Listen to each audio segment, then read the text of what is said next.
Olá, tudo bem?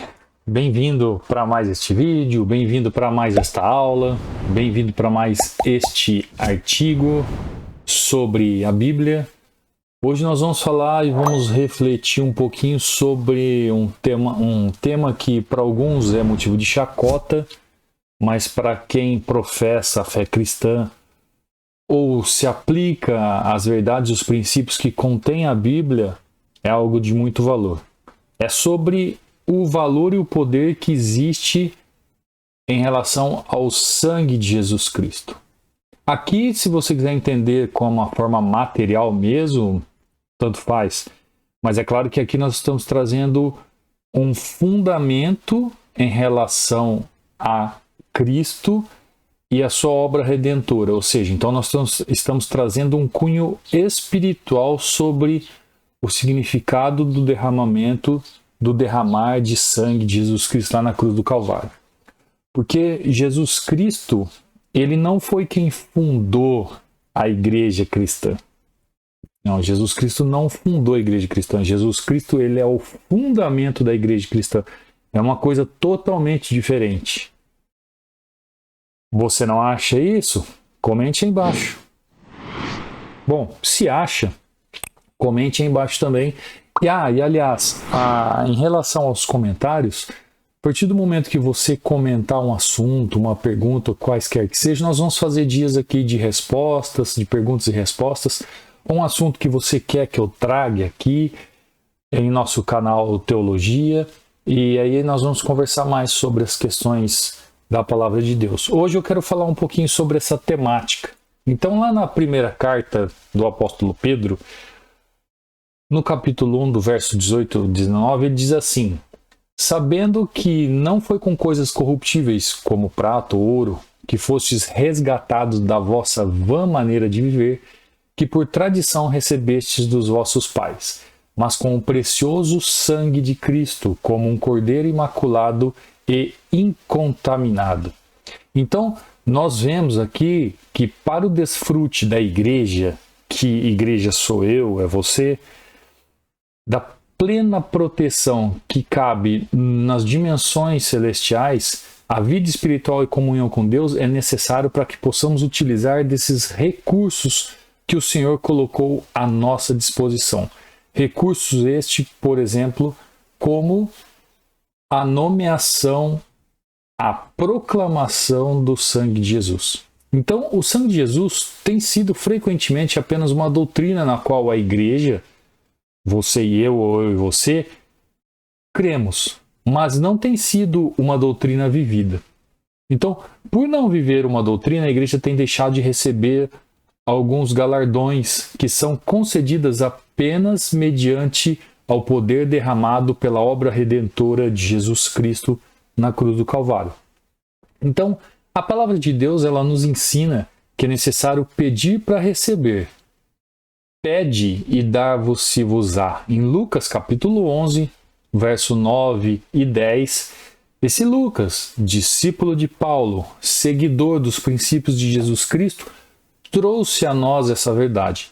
Então, inúmeros relatos de conquistas que o Senhor deseja conceder a nós como igreja devem ser pedidas em oração para que o Senhor nos conceda. E essa oração só é recebida pela obra redentora e pelo sangue que foi derramado e justificado na cruz do Calvário.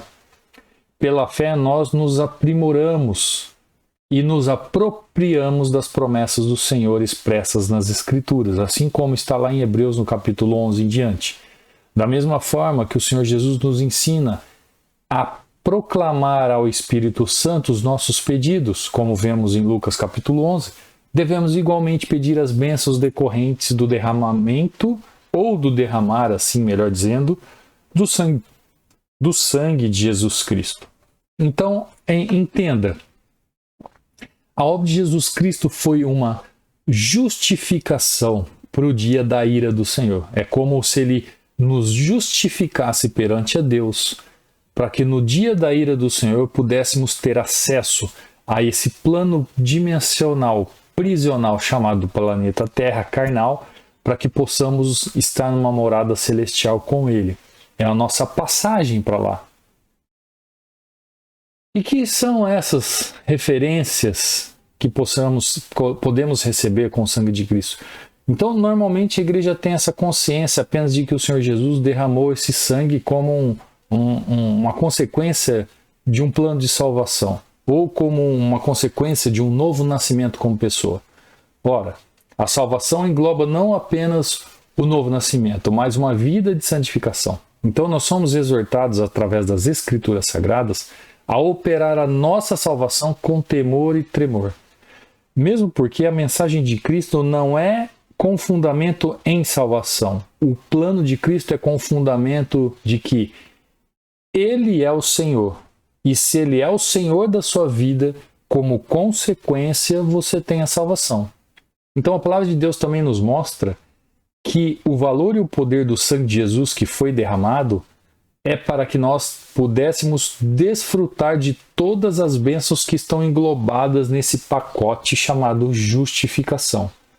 E isso nós podemos receber nesse pacote de vida com vida em Cristo, da vida cristã.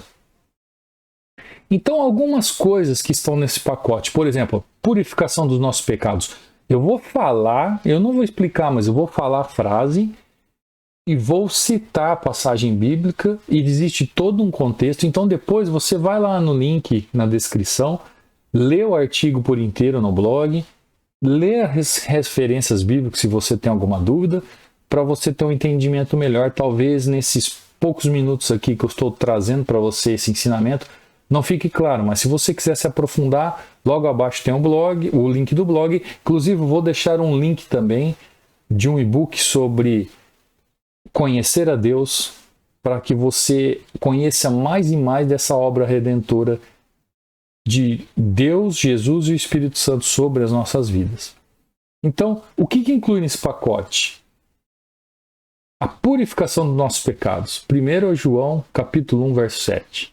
Está englobado também a comunhão com o Senhor. Hebreus, capítulo 10, do verso 19 em diante. Está englobado também a nossa vitória sobre o nosso inimigo. Apocalipse, capítulo 12, verso 11. Nós sabemos que a nossa luta não é contra carne, mas é contra principados e potestades. Então, em Apocalipse, capítulo 12, essa vitória já está certa e só é possível pelo feito do sangue de Jesus Cristo. Ela nos traz uma proteção em meio às batalhas diárias.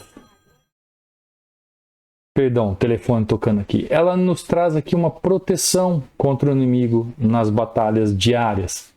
Êxodo capítulo 12, verso 23. Ela nos dá uma libertação de costumes, de vícios, de comportamentos indevidos, assim como Pedro alerta lá em sua primeira carta no capítulo 1, do verso 18 em diante, como nós já falamos. Então, a razão é simples. O Espírito Santo só pode operar baseado na obra consumadora que Jesus Cristo fez lá na cruz do Calvário. E pelo seu sangue precioso derramado sobre nós, sobre a purificação dos pecados, nós podemos ter uma vida eterna hoje e uma vida ligada ao Deus soberano todo-poderoso. Então, da mesma forma, a vida eterna está no sangue de Jesus. O Senhor nos disse que se não bebêssemos o seu sangue, não teríamos vida espiritual. É claro que nós estamos trazendo aqui de uma analogia e de um entendimento da nossa vida espiritual. Então, quando nós falamos a respeito da palavra sangue de Jesus Cristo, assim como o sangue de Jesus circulava no corpo físico do Senhor Jesus, dando vida a cada célula, o Espírito Santo hoje opera na igreja, visitando cada membro do corpo, transmitindo a vida eterna a cada um de nós e aplicando a palavra de Deus aos nossos corações. Então, quando nós oramos ao Senhor, Ele nos concede determinadas bênçãos referidas com base no poder que há no sangue de Jesus Cristo. O Senhor que enviou o Espírito Santo e que opera a bênção de que carecemos, baseado no derramar do sangue de Jesus pela obra consumadora na cruz do Calvário. Então, o sangue de Jesus Cristo foi derramado uma só vez na cruz do Calvário, mas é aspergido continuamente sobre os servos de Deus. que são eleitos segundo a sua presciência de Deus Pai, em santificação do Espírito, para a obediência e aspersão do sangue de Jesus Cristo. Assim como diz a primeira carta, no capítulo 1 em diante. Então, quando nós falamos aqui sobre o valor e o poder do sangue de Jesus Cristo, ele tem poder de purificar os nossos pecados. Ele foi o valor pago pelos nossos pecados. Ele é a demonstração da nossa vitória sobre a morte. Ele é a demonstração analógica da proteção divina, do selo divino que existe sobre nós. Ele é a demonstração clara e clássica de que Jesus Cristo nos libertou. Ele é a evidência clara de que Jesus foi homem e morreu por nós como um Deus para nos salvar. Então, o sangue de Jesus Cristo engloba vários fatores com essa valoração para a nossa vida. Eu espero que com essas poucas palavras, nesses poucos minutos, você tenha entendido um pouco mais sobre esse assunto. Mais uma vez te falo, leia o nosso artigo no blog que já está na descrição aqui embaixo. Vou deixar um livro aqui de indicação também, caso você queira fazer uma leitura para entender um pouquinho mais sobre essa obra redentora de Jesus Cristo. E assim como diz lá na carta aos Romanos, capítulo 8, verso 1, agora, pois, já nenhuma condenação há para os que estão em Cristo Jesus. Então, nós aprendemos que existem algumas verdades sobre o poder do sangue de Jesus Cristo. E o seu benefício é para toda a humanidade. Todo aquele que nele crê não vai perecer, mas terá a vida eterna. Tá bom? Te vejo numa próxima aula, te vejo num próximo estudo e tenha dias de paz. Até lá!